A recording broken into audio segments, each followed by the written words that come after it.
Bonjour, c'est un plaisir pour moi d'être avec vous ce dimanche, toujours dans le contexte de la pandémie. Je ne sais pas pour vous, mais moi, c'est venu à mes oreilles que des gens qui, il y a 6 ou 7 semaines, croyaient que c'était la fin du monde, ou d'autres personnes ont dit que ça nous donne un avant-goût du monde. Alors, par ces commentaires, j'ai pensé de vous partager ce matin un texte que l'apôtre Pierre a écrit dans sa propre épître au chapitre 4, du verset 7 à 11. Alors, l'apôtre Pierre nous donne quelques recommandations concernant ce contexte de fin du monde. Ça ressemble un peu à ce que le gouvernement nous donne, les recommandations, mais d'une façon très spécifique. Pierre va nous en donner, et puis on va pouvoir les appliquer dans un contexte comme le nôtre de la pandémie. Alors, je vous invite à ouvrir votre Bible. 1 Pierre, chapitre 4, les versets 7, on commence ensemble. « La fin de toute chose est proche. Soyez donc sages et sobres pour vaquer à la prière. Avant tout, ayez les uns pour les autres une ardente charité, car la charité couvre une multitude de péchés. Exercez l'hospitalité les uns envers les autres sans murmure, comme de bons dispensateurs des diverses grâces de Dieu. Que chacun de vous mette au service des autres le don qu'il a reçu. Si quelqu'un parle, que ce soit comme annonçant les oracles de Dieu. Si quelqu'un remplit un ministère, qu'il le remplisse selon la force que Dieu communique, afin qu'en toute chose, Dieu soit glorifié par Jésus-Christ, et à qui appartiennent la gloire et la puissance au siècle des siècles. Amen. Alors, je vous invite à vous courber devant le Seigneur. Nous allons prendre un temps de prière. Seigneur Dieu, merci de cette occasion que tu nous donnes au travers de ce que nous vivons, que nous pouvons te parler, que nous pouvons être en contact avec nos frères et nos sœurs par des moyens techniques. Merci de ta parole qui va nous encourager à persévérer dans ce que nous vivons à la maison. C'est mon but ce matin comme prédicateur, partageant la parole de Dieu, la bonne parole de Dieu. Alors que par ces paroles, on peut sortir d'ici ce matin encouragé à mieux te servir, mieux te connaître. En ton nom, Seigneur Jésus. Amen. Alors, comme vous pouvez voir, l'apôtre Pierre, au verset 7, nous avons la première recommandation qui dit ceci. « La fin de toute chose est proche, soyez donc sages et sobres pour vaquer à la prière. » Pour l'apôtre Pierre, il est clair que le monde présent est en sursis. C'est juste une question de temps. C'est la fin proche de toute chose. Et c'est très intéressant, la première recommandation qu'il nous donne, c'est la prière. La première recommandation, c'est de notre relation avec Dieu. Mais ce matin, je ne m'arrêterai pas nécessairement dans le contexte de la prière, parce que souvenez-vous que dimanche dernier, on a eu un bel exposé concernant la prière en utilisant le Notre Père par nos frères Éric et Benoît. Ce matin, c'est surtout d'utiliser les prérequis. Exemple, d'être sage et sobre, la sobriété. C'est comme les prérequis pour avoir un moment de prière ou avoir une prière efficace. Alors, si on s'arrête sur le mot « être sage », ça signifie, ça nous demande d'avoir du bon sens. C'est de se servir de son intelligence. Je ne sais pas si vous avez déjà entendu ça, mais des fois, les parents ils disent à leurs enfants « Sers-toi de ton intelligence. » C'est important de réaliser cela. Je vais prendre du temps. Soyez pondérés. Mais vous savez, la différence entre être sage puis connaître les choses, c'est très important. Quelqu'un qui est sage, c'est qu'il est capable de prendre la connaissance ou de son intelligence et de l'appliquer à des éléments importants de la vie. Sobriété. Le terme n'est pas seulement associé à l'alcool, mais à toutes sortes de domaines de nos vies. Exemple, la maîtrise de soi, à ne pas se laisser aller, la modération à meilleur goût. On voit que Pierre l'utilise aussi ailleurs, sobre. C'est pourquoi, dans le chapitre 1, verset 13, « Saignez les reins de votre entendement, soyez sobre. » Alors, la sobriété, c'est un élément du caractère ou de la personnalité du croyant.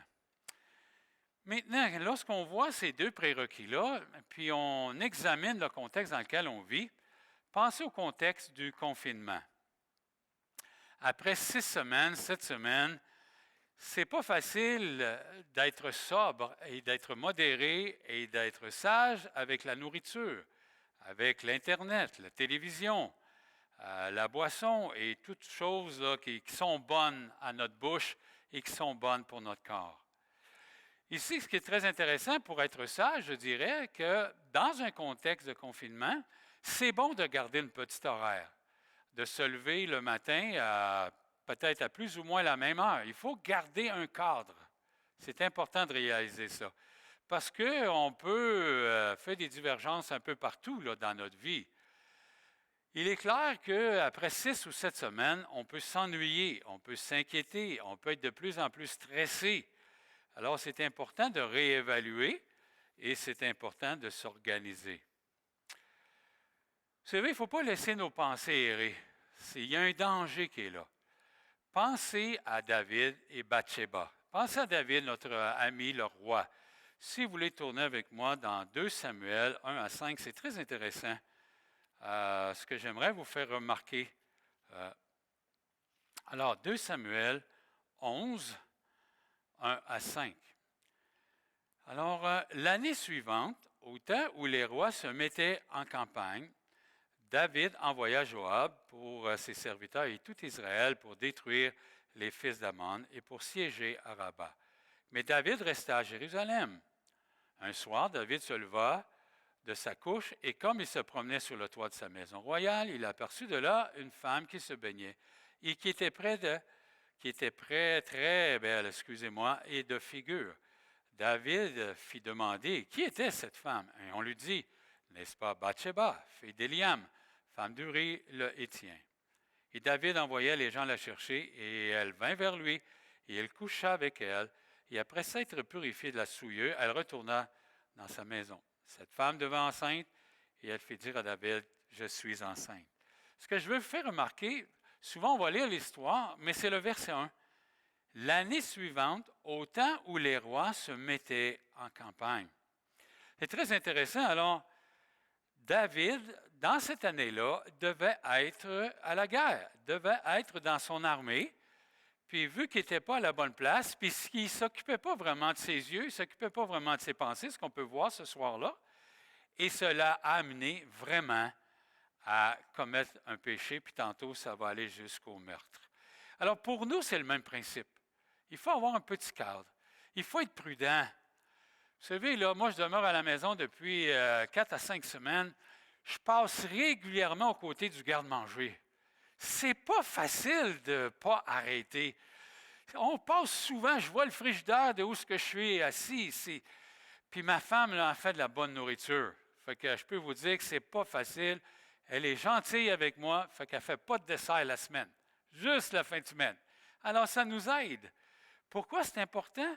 Parce que le Nouveau Testament nous dit que la nourriture et les boissons fortes peuvent nous endormir, peuvent nous amener à sommeiller, non pas juste du sommeil, mais de ne pas être attentif, puis c'est dangereux. Ainsi, pour une prière vraiment efficace, il est convenable d'être sage et d'être modéré. Parce que aussi, on parle souvent qu'il faut prier, mais si on n'a pas une petite horaire, si on n'a pas une petite agenda pour avoir une heure pour prier, pour avoir un moment de lecture, vous savez, on s'occupe de toute autre chose. Alors, c'est pour ça que c'est important. La première recommandation de l'apôtre Pierre ici est associée à notre relation avec notre Dieu, c'est la prière. Soyons sobres, soyons modérés et sages. La deuxième recommandation qu'on peut voir, elle est au verset 8. Si vous voulez vous approcher de vos Bibles. Avant tout, ayez les uns pour les autres une ardente charité, car la charité couvre une multitude de péchés. C'est très intéressant. La deuxième recommandation est associée à l'amour, ce qui concerne l'amour. Puis, je trouve ça intéressant ce que Pierre il fait. Il dit avant tout. Ce qu'il est en train de dire, avant toute chose, c'est l'amour. Alors, il est en train de prioriser l'amour. C'est une nécessité, l'amour. C'est une caractéristique qui ne trompe pas. Puis, ce qui est très intéressant, il met un élément d'intensité. Il pourrait juste dire c'est l'amour, mais c'est un amour fervent. une ardente charité. Tout dépend de la traduction que vous avez. Alors, cette dimension d'intensité, on peut trouver quelqu'un, en recherchant, à donner l'image d'un athlète qui se réchauffe. Ça a le rapport avec chaleur, ardent. C'est quelque chose de fort. Alors, c'est un athlète qui se réchauffe ses muscles avant une activité. Ça peut être aussi, on suggère que c'est une charité ou un amour qui a une dimension d'effort.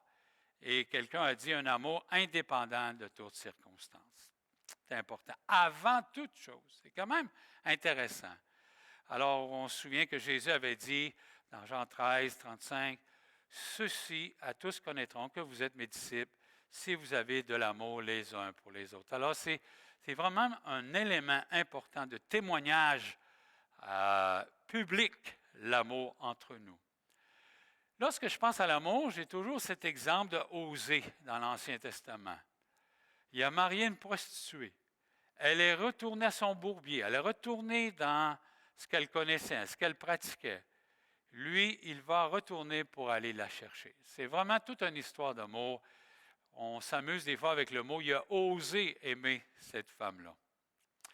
Maintenant, il y a une raison pourquoi l'apôtre Pierre nous amène dans cette deuxième recommandation, puis qui nous dit « avant tout ». Pourquoi? Parce que la raison de cette priorité, elle couvre une multitude de péchés. Elle couvre une multitude de péchés. Ça ne veut pas dire qu'on est aveugle ou on veut faire du déni. Ceci est en train de parler du pardon. C'est important, puis j'aimerais la ramener dans un contexte de confinement.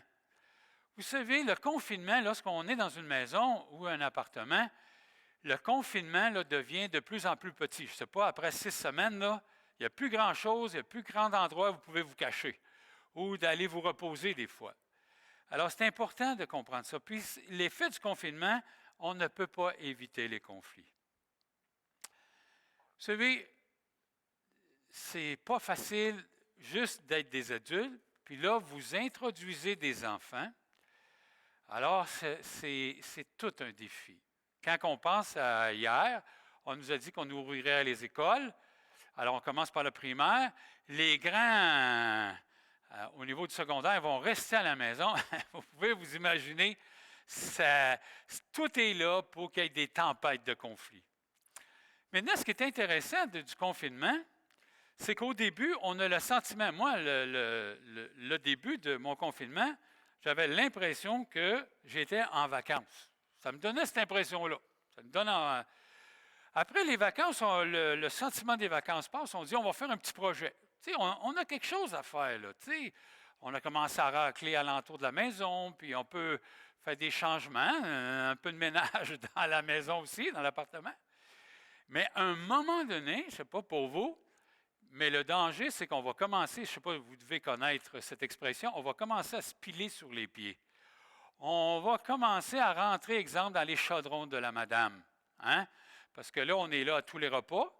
On regarde ce que notre femme peut faire, parce que chez nous, là, c'est ma femme. Je dois vous avouer que le seul élément de la maison, c'est la nourriture. Puis en passant, j'avais dit à ma femme que je commencerais à faire la nourriture quand je serais à la retraite. Alors, elle a vu le confinement comme la retraite. Alors, j'ai commencé à faire la nourriture. Elle m'a dit que je devais faire mon déjeuner. Alors, je l'ai regardé et j'ai dit, « Hein? Hey, c'était tout un défi, là. Ça faisait des années que je n'avais pas fait cuire un œuf, là. » Alors, mais au moins, je n'étais jamais dans ces chaudrons. Ah, il y a une fois, j'ai fait une visite, juste en passant, j'ai fait une visite sous l'heure d'un repas. Puis c'est le fun que les gars connaissent la cuisine. Mais ça, là, il y a un côté noir à ça. Je me souviendrai tout le temps. La madame était en train de faire un bon repas. Puis là, le monsieur rentre dans la cuisine. Puis moi, j'étais là.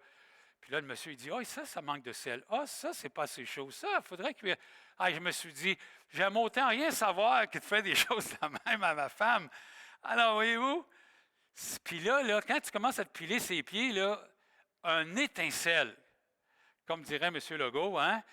Où est-ce que les résidences de personnes âgées, là, c'est comme une botte de foin, là, puis juste un étincelle, puis ça met le feu. Et C'est pas évident. Puis vous savez, dans la région de Montréal, là, il y a un organisme qui a mis des appartements au service de personnes qui perdraient les pédales ou qui arriveraient à être trop en colère ou qui arriveraient de dire « je suis plus capable de vivre avec mon conjoint, ma femme, mes enfants ». Alors j'ai trouvé que c'était une très bonne idée parce qu'avant de commettre des actes déplorables, malheureusement, c'est mieux de se retirer. Alors, puis si tu manques ton coup, quand on arrive là, ben généralement, la chose que Dieu nous demande à faire, c'est de demander pardon.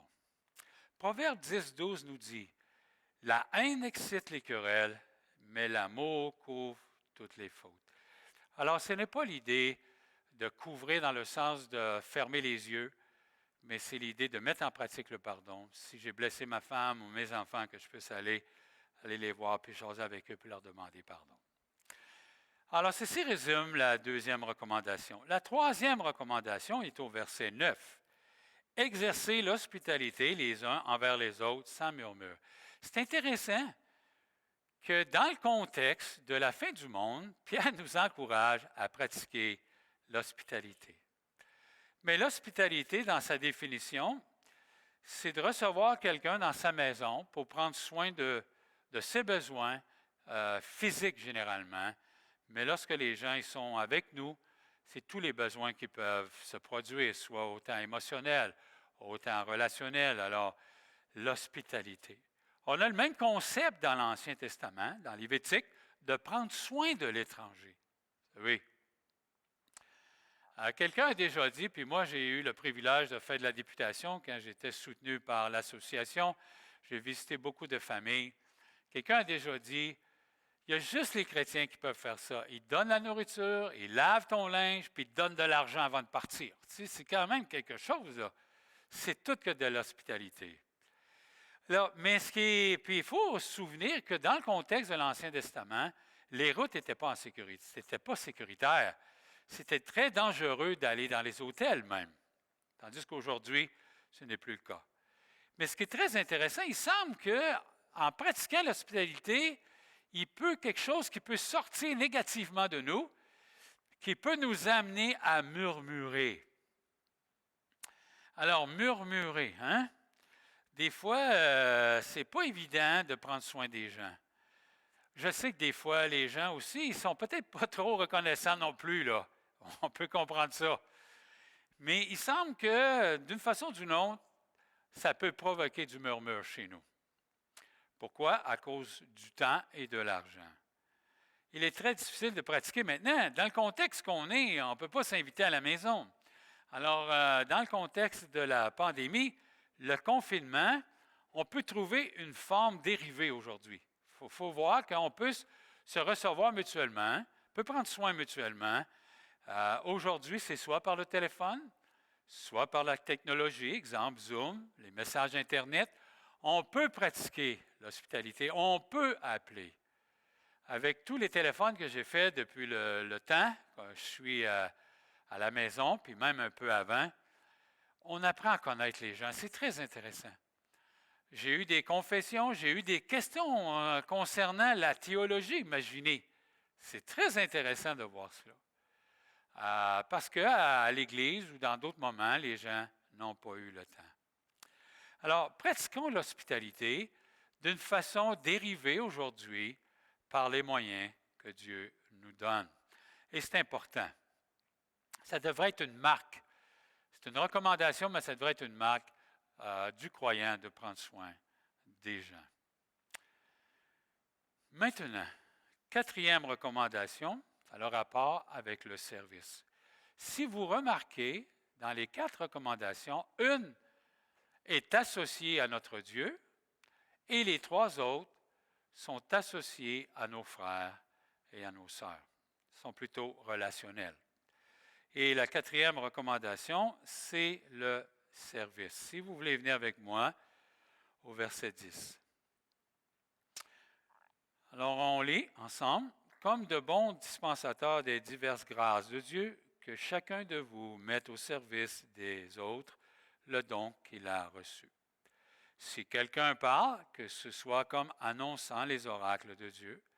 Si quelqu'un remplit un ministère, qu'il le remplisse selon la force de Dieu communique, afin qu'en toute chose, Dieu soit glorifié par Jésus-Christ, à qui appartiennent la gloire et la puissance au siècle des siècles.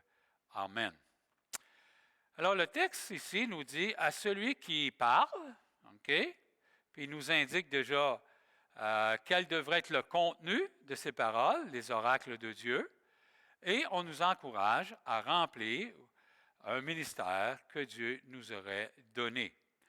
Mais ces deux éléments, dans le verset, qui est très intéressant, c'est qu'il nous donne l'énergie nécessaire où aller la puiser. Qu'est-ce qu'il nous dit? C'est de l'accomplir avec la force que Dieu communique. Vous savez, parler, ce n'est pas toujours facile. Puis de se faire comprendre, c'est encore plus difficile, vous savez. Ça fait plusieurs années, je ne sais plus combien d'années que j'ai le privilège de prêcher. Puis des fois, je m'en vais à l'arrière, on donne la main aux gens, puis là, les gens nous disent « Hey, ton message était tellement bon ce matin que tu as parlé de ça. » Moi, je me dis dans ma tête, comment il a fait pour arriver à ça, lui? Parce que moi, là, j'ai aucune notion que j'ai parlé de ça. Voyez-vous, c'est peut-être facile à parler, mais c'est une autre histoire de se faire comprendre. Voyez-vous, en tout cas, c'est divin. Ça demande une grâce de Dieu pour ça. Aussi, pour remplir son ministère, ça demande de la force, vraiment, qui vient de Dieu, parce que ce n'est pas toujours facile. Remplir le ministère, un des éléments qui c'est difficile de remplir le ministère ou les ministères que Dieu nous donne, c'est des fois les commentaires que les gens nous donnent, vous savez. C'est pour ça qu'on a besoin, quand vous voyez quelqu'un qui fait un bon travail, soyez à l'aise d'aller lui dire, encouragez-le à persévérer. Parce que souvent, c'est que c'est des mauvais commentaires qu'on reçoit, qu'on n'est jamais à la hauteur. Tu devrais faire ci, tu devrais le faire comme ça. Ah non, là, tu commences à telle heure, puis tu finis à telle heure. Non, tu sais, il y a une différence entre encourager puis donner des commentaires qui est pour encourager, puis le changement. C'est pas un problème, là. Mais souvent, c'est des commentaires qui vont nous décourager.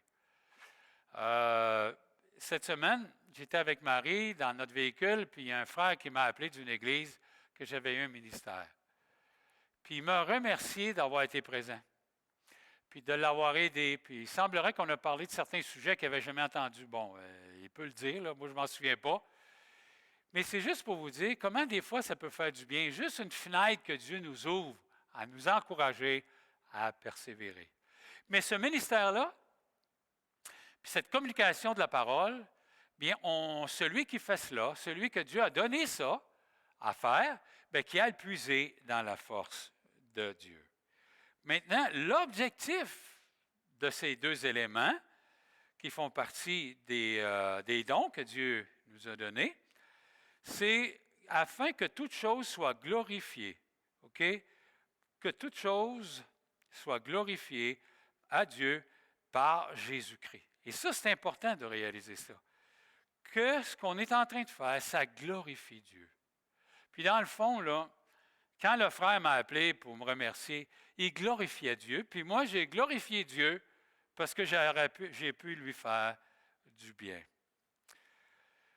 J'ai fait un téléphone hier dans une autre église parce que j'ai appris qu'un frère et une sœur ont vécu le même défi, la même épreuve que notre sœur a vécu avec des voleurs qui sont rentrés dans sa maison.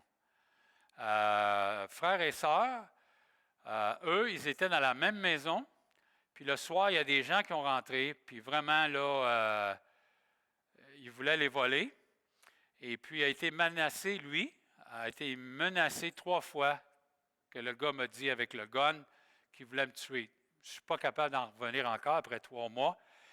Alors, il est clair que ce que j'ai essayé, puis il était tellement content que je l'ai appelé, puis il a dit, je remercie le Seigneur. Vous savez, on aide, on peut s'entraider les uns les autres, mais ce qui est merveilleux aussi, c'est que ça rend gloire à Dieu pour chacun de nous. Puis moi, je rendais gloire aussi qu'après 3 mois, il soit là encore.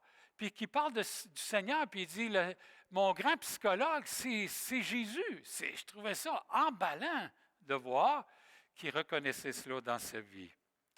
Alors, tout ce qu'on fait, dans ce qu'on vient de voir, puis même là, Dieu nous a donné au moins un don pour chacun de nous. Personne ne peut pas dire qu'il n'y a pas de don. Tu en as au moins un que Dieu nous a donné. Et ce qui est très intéressant aussi, c'est l'appartenance, parce que ce qui est à Dieu, glorifié par Jésus-Christ, ça lui appartient. C'est sa gloire et sa puissance. Il faut se souvenir. Et dans la dernière partie de ce verset-là, on a la durée.